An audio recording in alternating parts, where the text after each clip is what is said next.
I want to take a second to challenge Christians. If you're not a Christian, hit the scroll button. You won't like this. Won't be for you. You won't understand.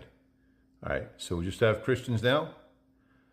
I want to say I keep reading books and hearing the testimony of people that are Muslims in Muslim countries. And I've even encountered 3 pastors. Two separate things we'll talk about. Number one, Muslims are right to harvest.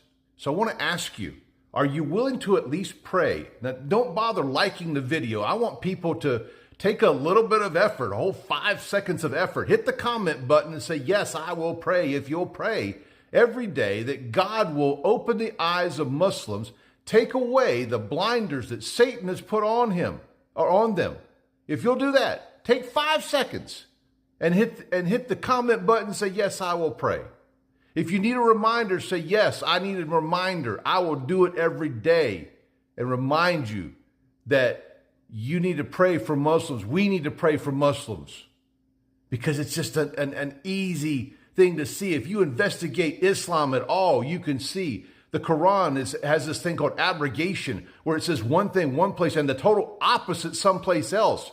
The God that they think of is a God who's a tyrant. Has no compassion, no graciousness, no faithfulness, no loving kindness at all. We have something far better. Join me in praying, if you will. Now, I want to talk to you also about 2 countries. Number 1, Sudan, and number 2, Pakistan.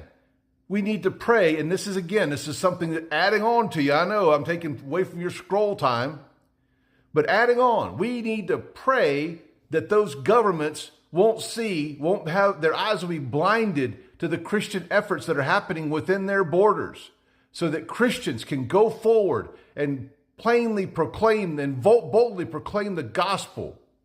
And now finally, I want to ask you about one other thing. And because I've kind of gotten to know a Pakistani pastor a little bit, I want to ask you, would you be willing to give? And I'm not sure how this will work. So this is just to think about this one, if you will. I talked to a man who has no food or doesn't have food. They don't have clean water. I don't have the ability to supply all of his needs, but if we corporately did it, together did it, then we could supply his needs. But again, we want to be careful not to expose him to his government so he doesn't come in harm's way.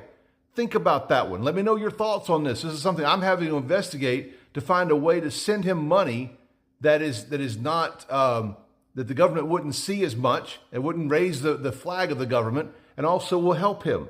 And there are others we could help as well. I'm not sure how to do that, but I've got to do some investigating. And if you know, leave it in the comments or send me a direct message. Let's see about how to get help to our brothers and sisters who are in need and under persecution.